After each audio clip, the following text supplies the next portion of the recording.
Hello students, today I am going to explain unit first. The name of unit is Financial Statement of Not-for-Profit Organization.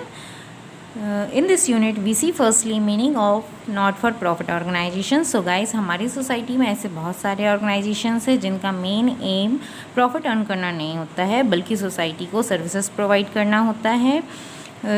Services जो society को provide की जा रही हैं उनका object या तो रिलीजियस हो सकता है, या तो एजुकेशनल हो सकता है, या तो सोशल ऑब्जेक्ट्स को अचीव करने वाली एक्टिविटीज़ हो सकती हैं। मीन्स या तो रिलीजियस मतलब धार्मिक कार्यों से संबंधित, एजुकेशनल मीन्स शिक्षा से संबंधित, और सोशल ऑब्जेक्ट्स मतलब सामाजिक कर्तव्यों को पूरा करने वाले काम हो सकते हैं। ठीक है, ये ऑर्गेनाइजेशंस अपने मेंबर्स के बेनिफिट के लिए वेरियस टाइप्स की एक्टिविटीज़ परफॉर्म करते हैं। फॉर एग्जांपल के लिए उनके इंटेलेक्चुअल डेवलपमेंट्स के लिए लिटरेसी क्लब्स और लाइब्रेरीज़ ओपन कराते हैं।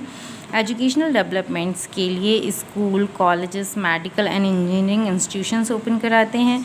पुअर्स और विडोज़ की हेल्प के लिए ऑर्फनेजेस एक्सेट्रा ओपन कराते हैं। ठीक है, सो गाइस, ऐसे ऑर्गेनाइजेशंस जिनका एम प्रॉफिट अर्न करना नहीं होता है, ऐसे ऑर्गेनाइजेशंस को हम नॉट फॉर प्रॉफिट ऑर्गेनाइजेशन या नॉन ट्रेडिंग ऑर्गेनाइजेशंस बोलते हैं। ठीक है, इनकी नॉन ट्रेडिंग ऑर्गेनाइजेशन की डेफिनेशन होगी, non-trading organizations are these organizations whose objects is not to earn profit but to render services to the society.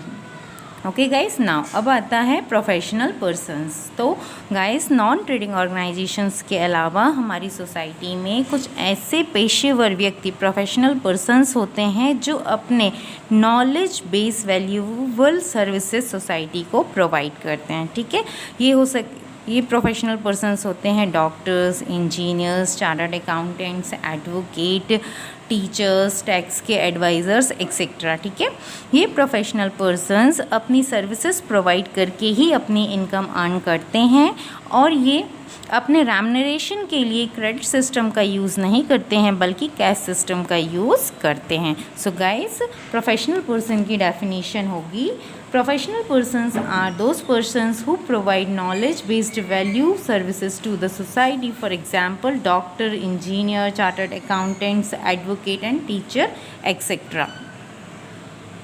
So guys, अब हम देखेंगे accounting of non trading organisations. Non trading organisations की accounting, ठीक है, वो अपने books किस प्रकार से मेंटेन करते हैं। तो guys, in non trading organisations का ऑब्जेक्ट प्रॉफिट अर्न करना तो होता नहीं है, इसलिए इन्हें ज़रूरी नहीं होता है डबल एंट्री सिस्टम के अकॉर्डिंग अपने बुक्स को मेंटेन करना, ना ही profit and loss account maintain करना, और ना ही बैलेंस शीट बनाना, और ना ही अपने अकाउंट्स की ऑडिट करवाते हैं। ठीक है, इन्हें ज़रूरी नहीं होता है अपने अकाउंट्स की ऑडिटिंग करवाना। ठीक है, इन ऑर्गेनाइजेशन के इनकम के मेन सोर्स होते हैं इनके मेंबर्स के थ्रू कंट्रीब्यूट किया गया सब्सक्रिप्शन, एंट्रेंस फीस, डोनेशंस जो ये वेरियस पर्सन से लेते हैं, और गवर्नमेंट के थ्रू रिसीव किए गए ग्रांट्स एक्सेट्रा। ठीक है, चूँकि ये ऑर्गेनाइजेशंस पब्लिक ऑर्गेनाइजेशंस होते हैं, इसलिए इन्हें गवर्नमेंट, अपने मेंबर्स, डोनर्स और सोसाइटी के सामने अपने एनुअल अकाउंट्स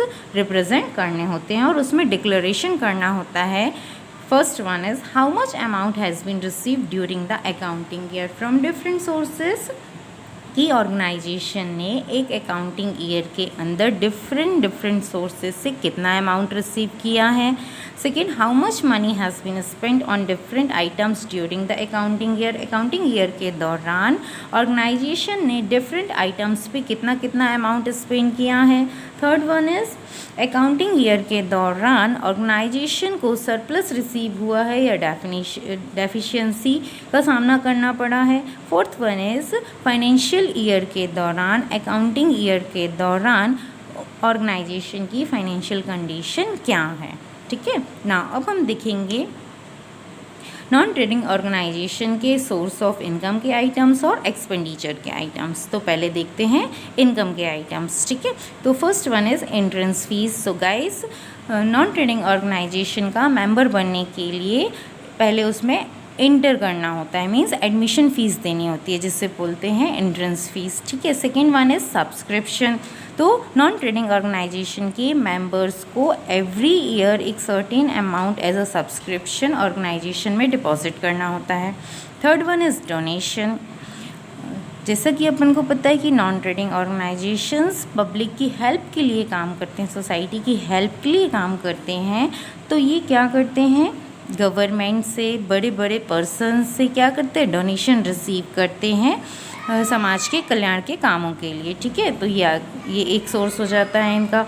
फोर्थ है सब्सिडी। सब्सिडी मीन्स जो गवर्नमेंट सोसाइटी के लिए प्रोवाइड करती है, जैसे बेटी बचाओ बेटी पढ़ाओ अभियान है ना, ऐसे प्लान्स बनाकर ऐसी योजनाएं लागू करा के इन पर पैसा लगाना, ये सब्सिडी कहलाता है। गवर्नमेंट के थ्रू सब्सिडी प्रोवाइड की जाती है।